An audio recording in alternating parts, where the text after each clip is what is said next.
बच्चों, आज हम वसंत भाग 1 का पाठ 14वां लोकगीत यह पढ़ेंगे। पाठ का सार इस प्रकार से है। गीत हमारे मनोरंजन के साधन हैं।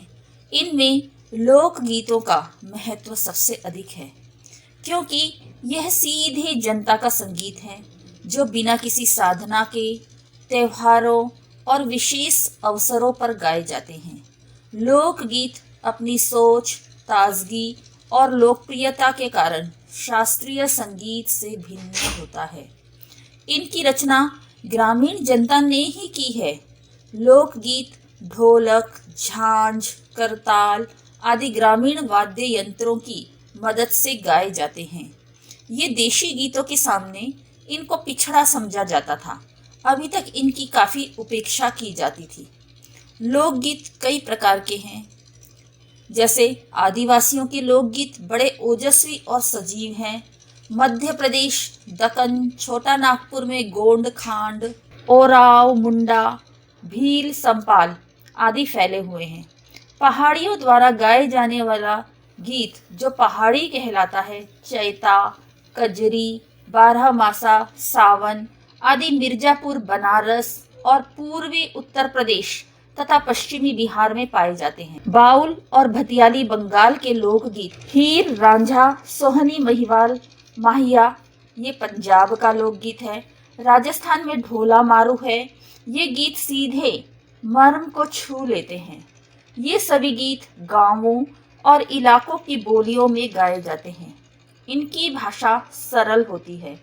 भोजपुरी में पिछले 30-40 वर्षों में विदेशिया का प्रचार हुआ है।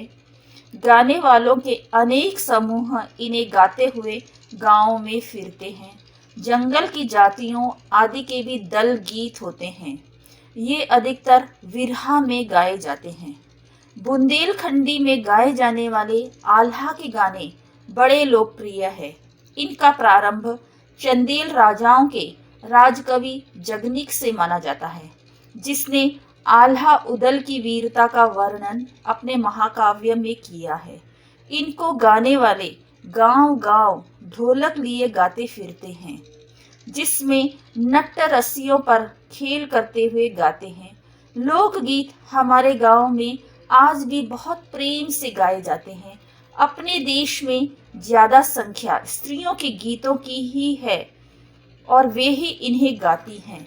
त्योहारों पर नदियों में नहाते समय के, नहाने जाते हुए राह के, विवाह के मटकोड़, त्योहार के संबंधियों के लिए प्रेम युक्त गाली के, जन्म आदि सभी अवसरों के अलग अलग गीत हैं जो स्त्रियां गाती है। महाकालीदास ने भी अपने ग्रंथों में उनके गीतों का हवाला दिया है। सोहर, वानी, सेहरा ऐसे ही कुछ गीत हैं। 12 महीनों पुरुषों के साथ गाए जाते हैं। स्त्रियों द्वारा गाए जाने वाले गीत अकेले नहीं गाए जाते। सभी ऋतुओं में स्त्रियां उल्लासित होकर ढोलक की मदद से गाती है। उनके गाने के साथ नाच का पुट भी होता है। पूरब की बोलियों में अधिकतर विद्यापति के गीत गाए जाते हैं। गुजरात का एक प्रकार का दल गीत गरबा है।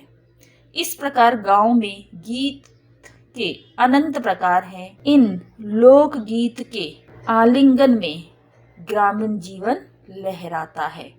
तो बच्चों, ये था पाठ का सार। अब हम पाठ में आए कुछ कठिन शब्दों के अर्थ जानेंगे। सबसे पहले तो हम लोकगीत इस शब्द का अर्थ जानेंगे। लोकगीत का अर्थ होता है जन समुदाय में प्रचलित परंपरागत गीत। लोच का अर्थ होता है लचीलापन। साधना का अर्थ होता है विशेष प्रयास। झांझ का अर्थ होता है एक प्रकार का वाद्य यंत्र जो कांसे की 2 तश्तरियों से बना होता है और उसको बजाया जाता है। ओजस्वी का अर्थ है जोश से भरा हुआ। आदिवासी का अर्थ है जंगलों में रहने वाली जातियां। निर्द्वंद का अर्थ है दुविधा रहित। चाव का अर्थ है पसंद। करुणा का अर्थ है दर्द। हास का अर्थ है पतन। बखान का अर्थ है वर्णन। पद्यात्मक का अर्थ है कविता के रूप में। उल्लसित का अर्थ है प्रसन्न होना। पुट का अर्थ है अंश। उद्दाम का अर्थ है निरंकुश। तो बच्चों, ये थे कुछ कठिन शब्दों के अर्थ।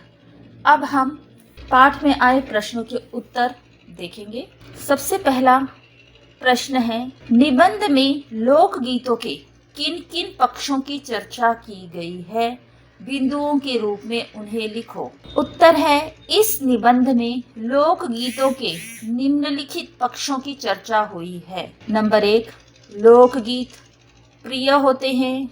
नंबर 2, लोकगीत और शास्त्रीय संगीत। नंबर 3, सहायक वाद्य यंत्र और गायक समूह। लोकगीतों की भाषा, लोकगीतों के प्रकार, लोकगीतों का महत्व, लोकगीतों के प्रकार, लोकगीतों के साथ चलने वाला नृत्य, लोकगीतों की लोकप्रियता, बिना किसी बाजे की मदद के भी गाया जाता है। तो इस तरह से इस निबंध में इन पक्षों की चर्चा की गई है। नंबर 2, हमारे यहाँ स्त्रियों के खास गीत कौन कौन से हैं? इसका उत्तर इस तरह से है, हमारे यहाँ लोकगीत ऐसे हैं जिन्हें स्त्रियों के खास गीत कहा जा सकता है।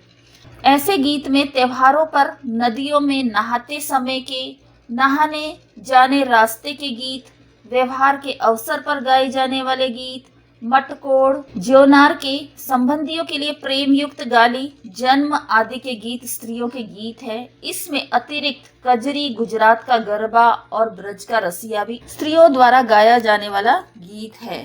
प्रश्न तीसरा, निबंध के आधार पर और अपने अनुभव के आधार पर यदि तुम्हें लोकगीत सुनने के मौके मिले हैं तो तुम लोकगीतों की कौन सी विशेषताएं बता सकते हो? इसका उत्तर इस तरह से है, लोकगीत हमारी सांस्कृतिक पहचान है। इन गीतों में हमारी अपनी सभ्यता, संस्कृति एवं संस्कार झलकते हैं। इनकी अनेक विशेषताएं हैं। लोकगीत गांव के अनपढ़ पुरुष व औरतों के द्वारा रचे गए हैं। इनके लिए साधना की जरूरत नहीं होती। लोकगीतों में लचीलापन और ताजगी होती है। ये आम जनता के गीत है। ये त्योहारों और विशेष अवसरों पर ही गाए जाते हैं। मार्ग या देशी के सामने इनको हेय समझा जाता था, लेकिन साहित्य और कला के क्षेत्र में परिवर्तन होने पर प्रांतों की सरकारों ने लोकगीत साहित्य के पुनरुद्धार में हाथ बटाया। वास्तविक लोकगीत गांव व देहात में है। लोकगीत वाद्य यंत्रों की मदद के बिना गाए जा सकते हैं। वैसे साधारण ढोलक, झांझ, करताल, बांसुरी बजाकर भी गाए जाते हैं। इनके रचनाकार आम आदमी और स्त्रियां ही होते हैं। प्रश्न चौथा, पर सारे देश के अपने अपने विद्यापति है। इस वाक्य का क्या अर्थ है? पाठ पढ़कर मालूम करो और लिखो। बच्चों, ये बहुत ही महत्वपूर्ण प्रश्न है। इसका उत्तर है, इस वाक्य का यह अर्थ है कि विद्यापति जैसे लोकगीतों की रचना करने वाले अन्य क्षेत्रों में भी रहते हैं। यानी जिस तरह मिथिला क्षेत्र में मैथिल कोकिल विद्यापति के गीत लोकप्रिय हैं, उसी प्रकार हर क्षेत्र में हर जगह पर कोई न कोई प्रसिद्ध लोकगीत रचनाकार पैदा हुए हैं, जिसके गीतों की उस क्षेत्र में विशेष धूम रहती है। बुंदेलखंड के लोकगीत रचनाकार जगनिक का आल्हा इसका उदाहरण है। अब हम अनुमान और कल्पना के प्रश्नों के उत्तर देखेंगे, जिसमें पहला प्रश्न है, क्या लोकगीत और नृत्य सिर्फ गांवों या कबीलों में ही गाए जाते हैं? शहरों के कौन से लोकगीत हो सकते हैं? इस पर विचार करके लिखो। इसका उत्तर इस तरह से है, लोकगीत और नृत्य गांवों और कबीलों में बहुत लोकप्रिय होते हैं। शहरों में इन्हें बहुत कम देखा जा सकता है। शहरों में जो लोकगीत गाए जाते हैं वे भी किसी न किसी रूप में गांव से ही जुड़े हुए हैं। शहरों के लोग देश के अलग अलग ग्रामीण क्षेत्रों में जाकर बसे हुए होते हैं। अब शहरों के लोग भी इनमें रुचि ले रहे हैं। वे सामान्य संगीत से हटकर होते हैं, अतः आकर्षण के कारण बन जाते हैं। शहरों के लोकगीत हो सकते हैं शहरिया, बाबू, नगरी आदि। प्रश्न दूसरा है, जीवन यहाँ इठला इठला कर लहराता है, वहाँ भला आनंद के स्रोतों की कमी हो सकती है? उद्दाम जीवन के ही वहाँ के अनंत संख्यक गाने प्रतीक है। क्या तुम इस बात से सहमत हो? विदेशिया नामक लोकगीत से कोई कैसे आनंद प्राप्त कर सकता है, और वे कौन लोग हो सकते हैं जो इसे गाते सुनते हैं? इसके बारे में जानकारी प्राप्त कर अपनी कक्षा में सभी को सुनाओ। इसका उत्तर इस तरह से लिख सकते हैं। हाँ, मैं इस बात से सहमत हूँ। लोकगीत गांवों की उन्मुक्त चर्चा के प्रतीक है।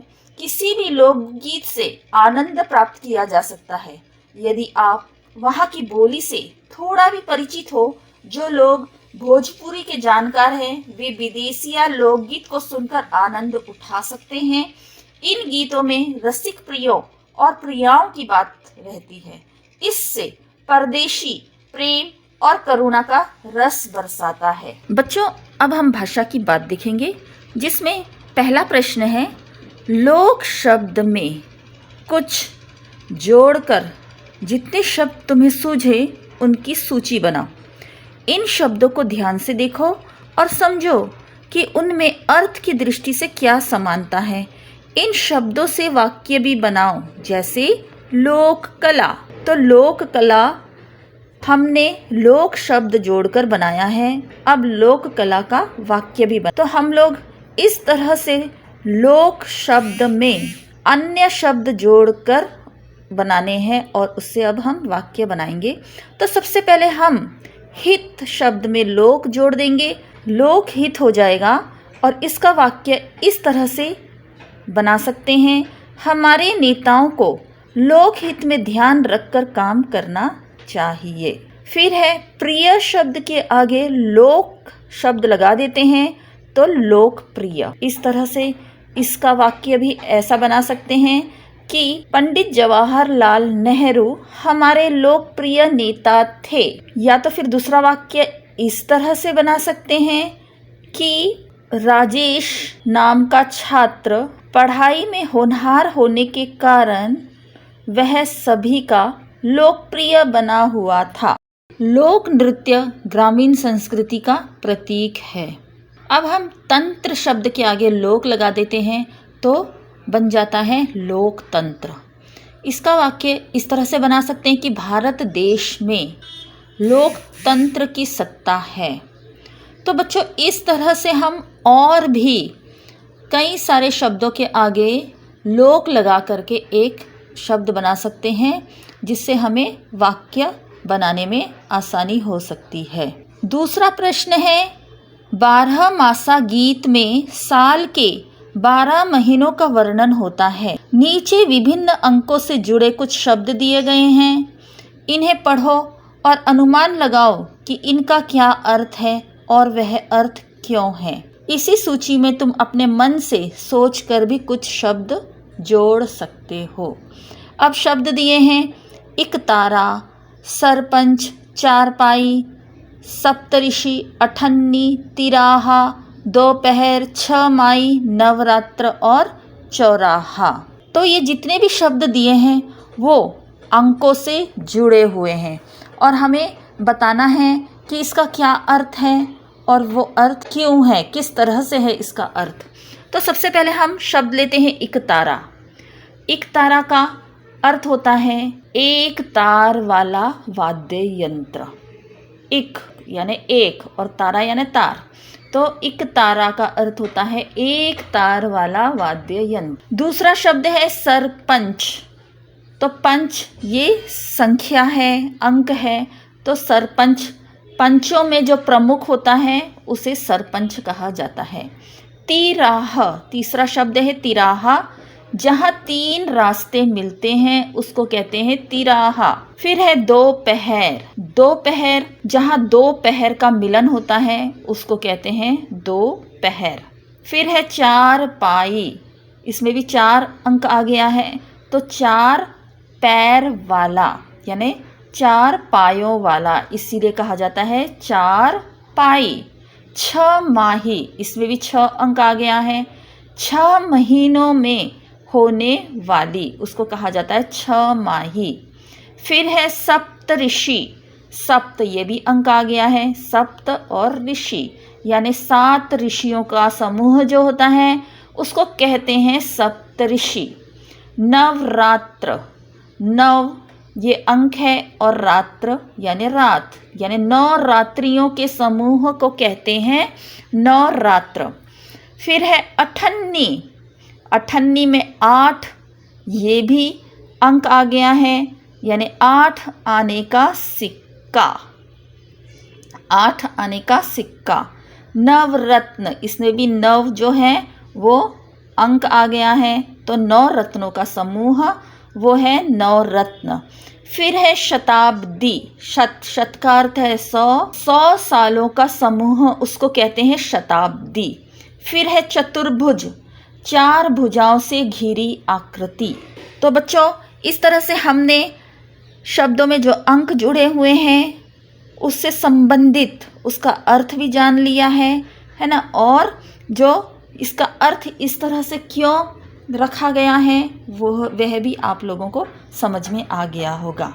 इस तरह से भाषा की बात यहाँ पर समाप्त होता है। बच्चों हमने पाठ का सार देखा, शब्दों के अर्थ देखे, प्रश्नों के उत्तर देखे और भाषा की बात देखी। उम्मीद करती हूँ आप लोगों को अच्छी तरह से समझ में आ गया होगा। धन्यवाद।